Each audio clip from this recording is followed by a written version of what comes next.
konsentrasi penuh nyebut asmane pangeran mergo ngambah nada tinggi. Ayo. Ya.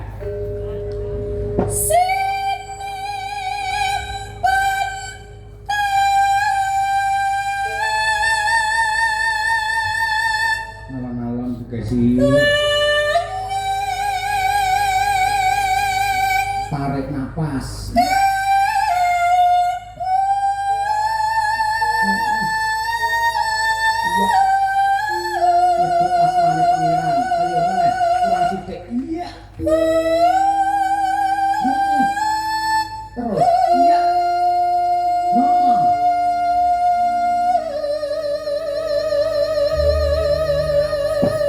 Alhamdulillah wis lahir lanang. Kaya wong bayen malah. Yo kari ari-arine yo.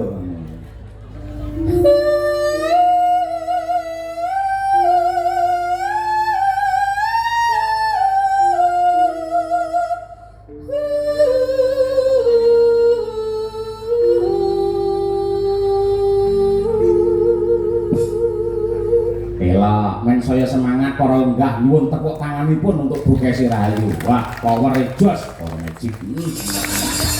Anu kekuatane, kekuatane kuwi lho. Lho, mergone aku powerku banter semangat ima mergo aku ditresnani karo Pak Karmani. Pak Ramani. Pak Hermani.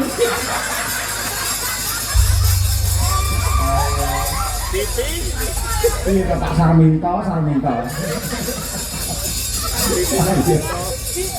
Wah, wis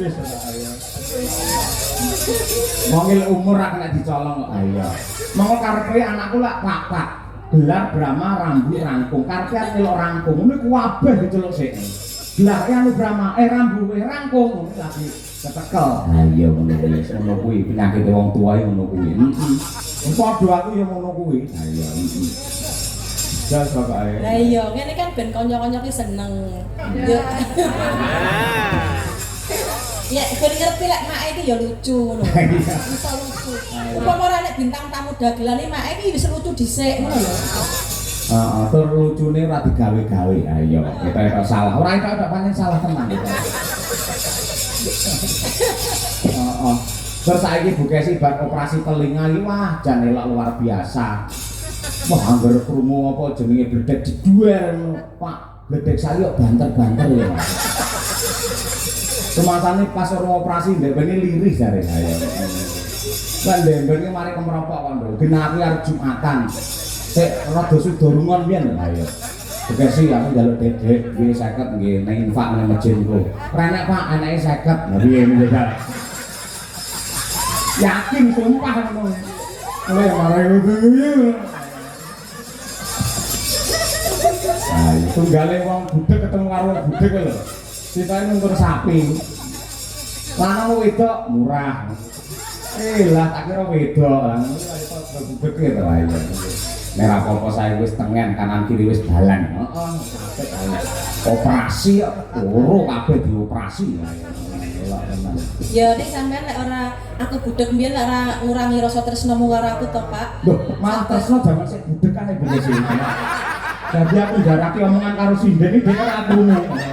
Aku rasane Bukesi ini dhewe ora krungu terus takon kancane. Kuwi wong rasane aku ora. Oh ya wis, tujune aku budhek. Ayo ngono kuwi apik jan tenanan ayo. Biyen tau tak gathukne karo wong sing ngono kuwi. Ayo tak celuk wae nyo ngene Bukesi. Ayo jago ngono. Padha lu sudo rumon. Ayo. Apik kae. Kon ndi kok kamar mandi? Walah tak kira kok kamar mandi. Iya jalan ayo. Ora kakri ngono ya. Lha aku pas zaman aku sing rada sedurungan niku to, Pak. Aku paling sungkan, paling wedi, paling dedek lek jagongan karo maratuaku Mbah Sakron Suwondo. Tenan aku paling sungkan. Mbah Sakron Suwondo, sakron ora. Masa wis ganti to? Ganti ora iki. Mbah Sakron Suwondo. Nggih Mbah Sakron. Piye jagongan piye? Angger jagongan karo Mbah Sakron niki pertama ki Mbah Sakron iki ngendikane akeh ngono kuwi. Terus aku, "Napa, Mbah?" Mbah Sakron baleni meneh. Mau ngendikane apa, Mbah? Baleni sampai ping 3. Mbah, Mbah. Nanti ngoten niku. Ora apa-apa Bukesi. Biyen tau kok pas aku tak jamaah lala pas tarawih pertama ngono kuwi. Kancane wis amin, dhek meneng ya sikan. Bareng wis rukuk dhek lagi amin. Iya, serawakon sementing ayo sehat saya. Wah, sehat tenan, jos temenanan. Wah, ragil melaran kok, Nduk. Iya. Iki mau ijek ya Bu Kesi ya? Oh, tasih. Ya aku yo lalen padha ae. Ayo, terus. Pambukan ning warna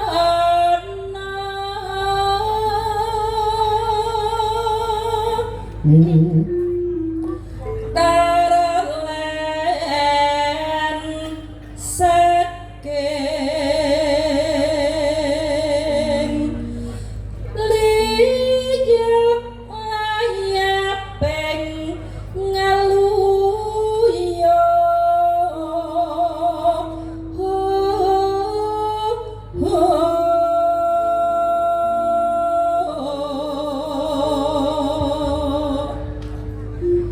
pindha pecating suparna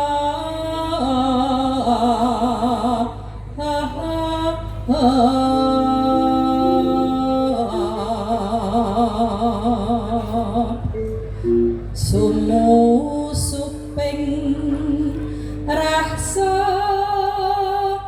jati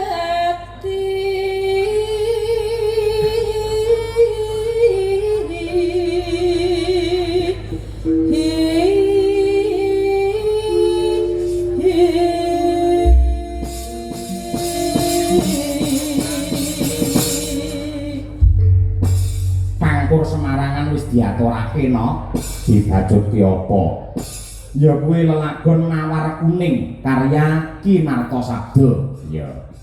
Ini adalah doa yang terbaik untuk keluarga besar SMA Negeri 1 Sukoharjo. Mawar kuning. Mawar adalah bunga yang indah dan harum, kuning adalah emas. Semoga keluarga besar SMA Negeri 1 Sukoharjo harum namanya menuju zaman keemasan. Amin. Monggo diaturake Mawar Kuning Danyos.